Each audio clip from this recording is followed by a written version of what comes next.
Hello chess friends and welcome to the Art of Chess channel and welcome to our best chess games of all time series. So in this series we're following the best of the best chess games that have been ever played in chess history, and today I wanted to show a really beautiful gameplay by the world champion Magnus Carlsen against the top grandmaster Li Chao from China.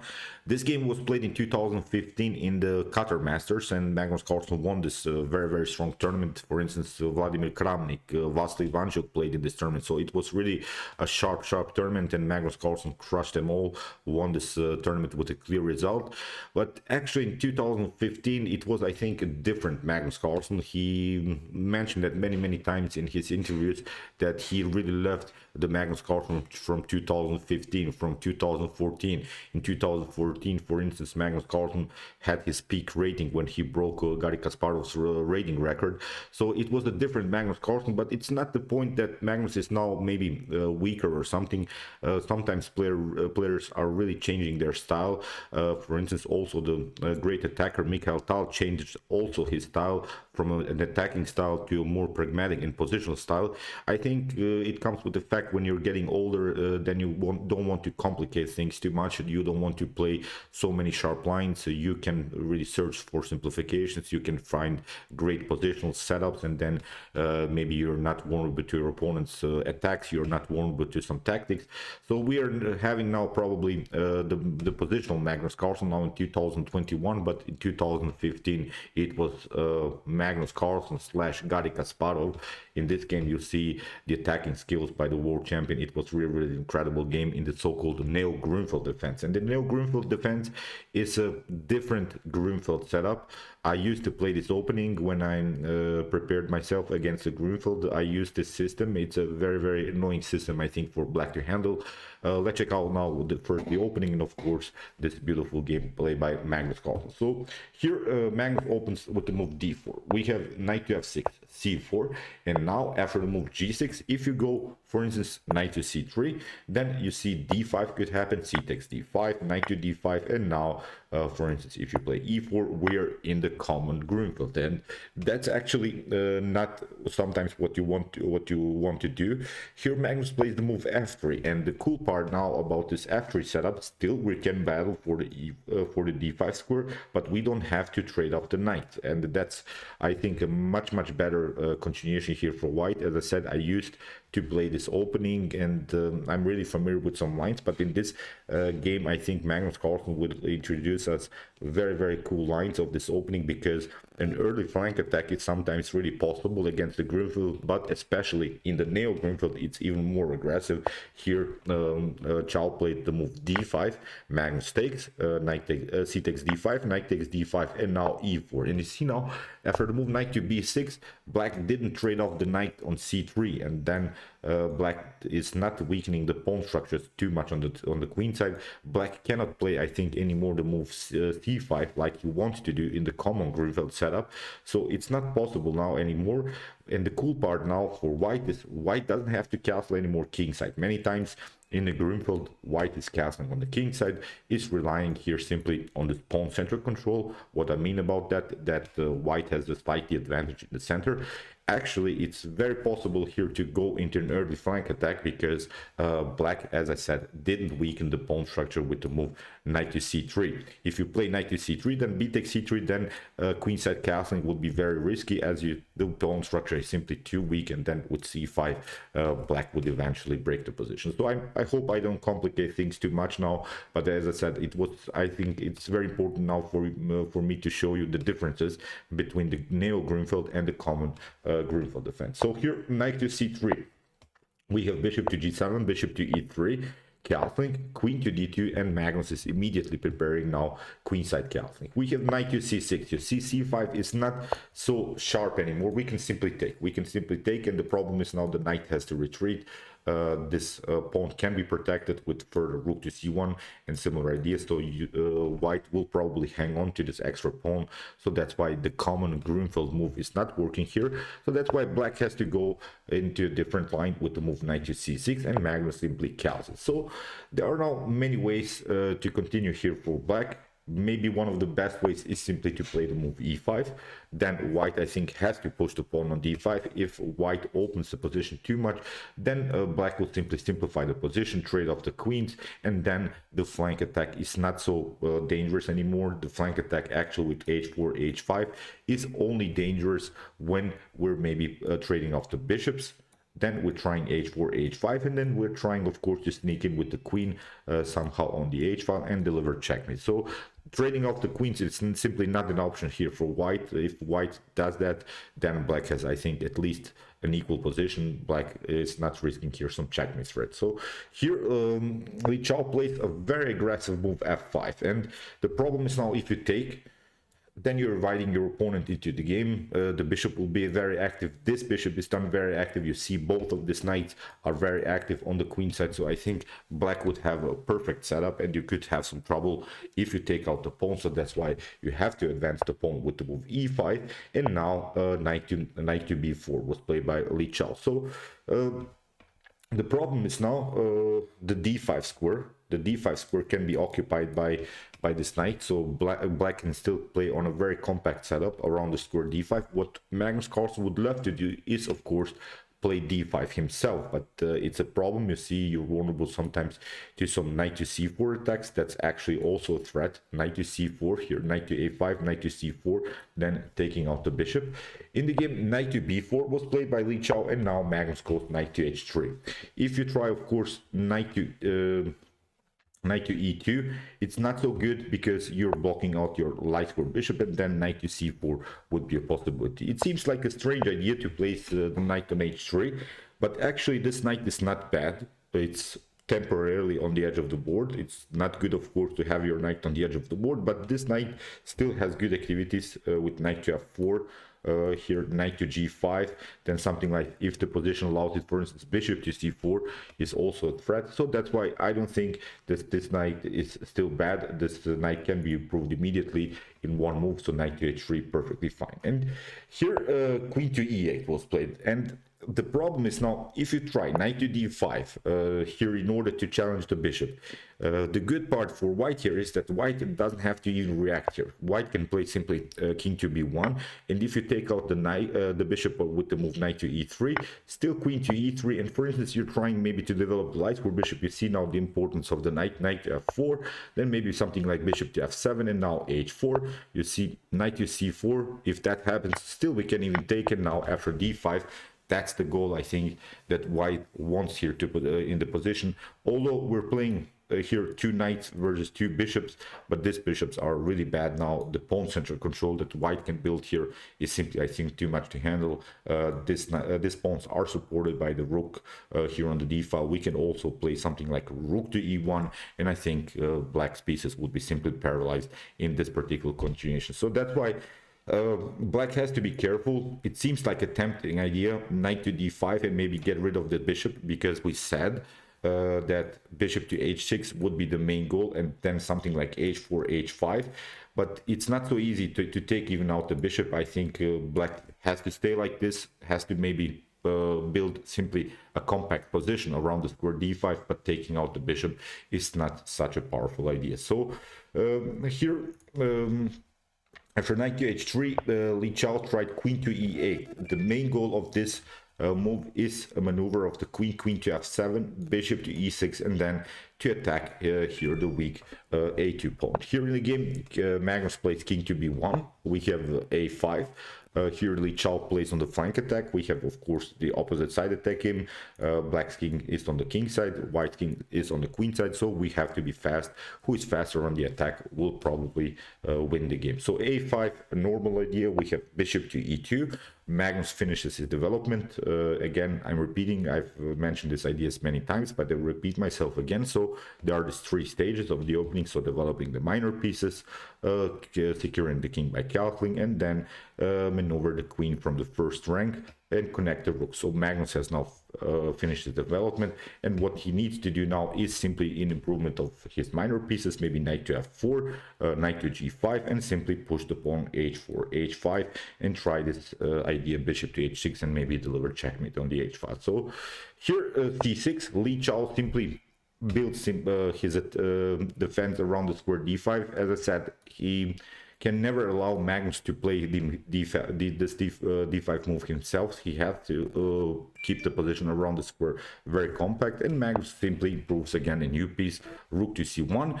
You see, Magnus is not rushing into the attack. He improves first his minor pieces, then when the position gets opened, you want to have, of course, your rooks on the best files, your knights maybe centralized, your bishops on both good diagonals. So that's why Magnus plays really a calm game, which I really like. But then when you have really the best your pieces on the best square, then you have also some great attacking opportunities. So here king to h8, and it's a more maybe a better square for a king. Maybe the king is more secure here, because there's always this threat. If you again play knight to d5, then we can play knight to d5 after something like knight takes d5. The main issue is here the move bishop to c4, and if you try here bishop to e6, then still this idea knight to g5 could work, and you see you still have trouble. So what probably Li Chao thought, okay, I'm getting out of the potential range of the light square bishop, but actually when you get with your king to h8 like he did, you're vulnerable to some attacks by the rook on the h file. Of course not immediately, but as a long-term plan, again I'm pointing out knight to f4, then h4, h5, and you're placing the rook on the same file like your king like on the same file like the rook. So it's very, very dangerous. In the game we have king to a1. Again, you see Magnus simply plays a calm game, improves all of his pieces, secures the king first. We have bishop to e6, and now knight to f4, and here queen to f7 played by Li Chao. And you see now, if you try knight to e6, queen to e6, still nothing dramatically has changed. I think it's not such a powerful position anymore for Magnus Carlsen, although Li Chao lost his light square bishop. Still, he has a powerful control of the d5 square. These knights are very compact and are building simply this blockade around the square, and still Magnus Carlsen would have some trouble after something like rook from a or rook from f to d8. I think in the continuation of the game, Li Chao would simply attack the backward pawn. The backward pawn, I think, here on d4 is Magnus Carlsen's main issue. It's his main positional problem. You have to take care of that. So I don't think that trading off the knight for a bishop is so good, because here the knight is very powerful. There are maybe even some fork ideas on g6. In the game, h4 played by Magnus Carlsen, which was, I think, now the critical moment of the game. He allows now Li Chao to take out this pawn. In the game, bishop to e2 was played, and from this point on, I think Magnus Carlsen has a really, really beautiful game. But the best way here is to proceed something like rook from f to d8. You see now the problems about this move bishop takes a2. If you try something like king to g8, then h5 is still a possibility. We can simply push, and if you try here g4, then we can play simply knight takes e6, and simply after queen to e6 we'll simply take out this pawn. h6 is also then afterwards the possibility. So I think from this point on, black is in serious trouble. So if you stay here with your king here on the h file, if you try something like rook to d8, that would be actually maybe even the best move, because after h5 you see maybe g5. The problem is now after knight to g6, you cannot take h takes g6, then h takes g6, and you get the discovery attack, and you lose the queen. But actually after the move knight to g6, you could escape with your king to g8, and maybe black can hang on to this position. The engine here at home says it's an equal position for both sides, and now there is now a tactical line knight to e7, queen to e7, now bishop to g5, maybe given up two minor pieces for the rook and the pawn. So, but still, it's a risky choice. As I said, maybe this was the best continuation here for Li Chao to play simply the move. After move h4 to play simply rook to d8, but he played now this risky idea. He took sort of a poison pawn of Magnus Carlsen, and now Magnus goes h5. If you try again here g5, then again this knight to g6 idea works, because you have to move the king and you lose simply the rook. If you try, of course, again h takes g6, then h takes g6. That's actually the main tactical goal here of white. So really risky. In the game, after the move h5, Li Chao gets out of the range of the rook. Here Magnus takes, h takes g5, h takes g6, pardon me, h takes g6, and now g5, g4. So the Magnus Carlsen is continuing to break the position, very important things, and he can also maybe include this rook into the game if Li Chao doesn't react.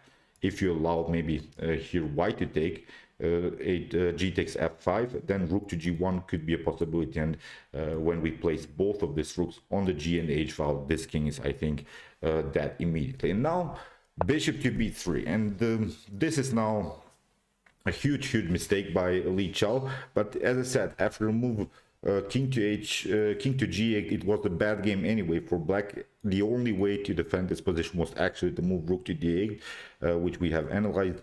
Now after the move bishop to b3, maybe pause the video and try to see now the best continuation. And the cool part about this game is really that Magnus Carlsen played here the game without inaccuracies, mistakes, or blunders. His center pawn loss is 9. It's almost a perfection. Really perfect game by the world champion.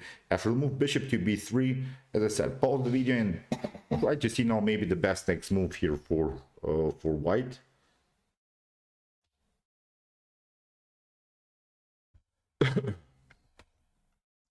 Okay, the move is bishop to d1, and this is very important because first of all we want to get rid of this very annoying bishop.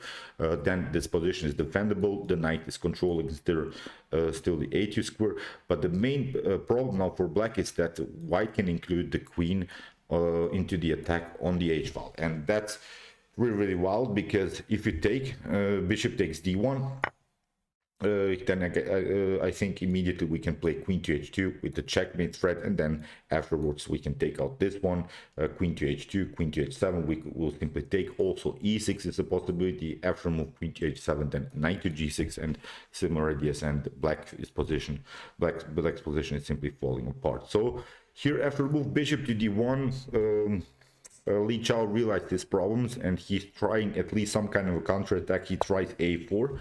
Then maybe a3, and maybe something like a takes b2, and also open here the a file against Magnus Carlsen's king. But Magnus simply continues his attack now. Queen to h2, you have to create now breathing spaces for the king. If you don't move the rook, then you get checkmated, of course, here on h7. So that's why rook to d8, very important move. Now queen to h7 anyway by Magnus Carlsen. Now king to f8, and now comes really the brilliancy of Magnus Carlsen. I think 99% of every player would play simply the move knight takes g6, and knight takes g6 would be actually a mistake. Knight to g6 leads now into a drawish line. If you take out, it comes with the check, but it's simply a draw. After king to e8, you can maybe take out this pawn, and now a3 is the serious threat. You could try maybe e6, but here Li Chao could actually take bishop to e6. After f takes e6, now comes this idea. A takes b2, king to b2, and now after queen to e6 we have a counter attack against the bishop. You could maybe try to take out the bishop on g7, but now after knight to c4, the problem is now you cannot move the king here to b1. You get checkmated. You have to play king to b3, and black can always make this perpetual discovered attack. So if you play, for instance, king to b1, then knight to a3, king to b2, and now you get checkmated on d3. This is really wild. King to a1 could be a possibility, but now here simply a discovered attack, and it's game over. King to b1, and now here queen to b3, and it's game over. So that's the threat. I think this threat is very important here to recognize. So that's why I see this knight to g6 is not so dangerous. It seems like a dangerous idea. So I think, as I said, many of us would simply take out this pawn, but there is actually a better idea. Instead of this move knight to g6, here Magnus goes d5. D5 is much stronger, as we are liberating our dark square diagonal, and we're attacking the knight on b6. Here Li Chao tried knight to c4. Again, there are better moves when it comes to computer evaluation, but after this perfect move d5, actually every move is bad, simply for Li Chao. After the move knight to c4, here now knight to g6 works, because we have lost here the connection when we walk from black perspective. Now the queen is not connected anymore here to the a2. Here we have king to e8 and now e6 played by Magnus. The queen is attacked and now a3 played by Li Chao. And there is again the threat. If you don't react correctly, then you get checkmated. Actually, a takes b2 is a serious threat, and then this rook comes to a1, you get checkmated, so you have to take care. Here Li Chao sacrificed the queen. After e takes f7, we have king to d7, and again, pause the video and try to see now the best next move here for Magnus Carlsen. Let's see now maybe a bad continuation what you could do. If you try, for instance, b takes a3, that's really a bad move, but I wanted to show you again the threat by black. After b takes a3, rook to a3, and see after bishop to c2, rook to c2, here rook to b3 is a possibility. You have to move the rook, and now knight to d3 would be checkmated. So this is the threat. You see, it's not so easy. You have to find out really the most accurate move here. So b takes a3, for instance, is not working. So again, try to see the best next move here for Magnus Carlsen.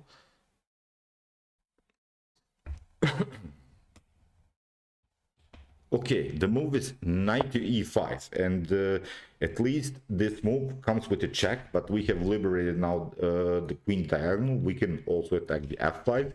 In the game, bishop takes e5, we have queen to f5, king to c7, and now Magnus sacrifice back the queen. Here we have queen to e5, knight to e5, but now we can take bishop to b3, and we're simplifying now the game. It was such a great counter sacrifice by the queen by Magnus Carlsen, and actually these moves are very hard to see when you're up the queen. Then you want to stay, of course, on the board with your great piece, but not Magnus Carlsen. He found here really a beautiful counter sacrifice, bishop to b3, and now after e takes b2, the position gets more and more simplified. Now the king is not so endangered anymore. What Magnus Carlsen has here now is an extra piece.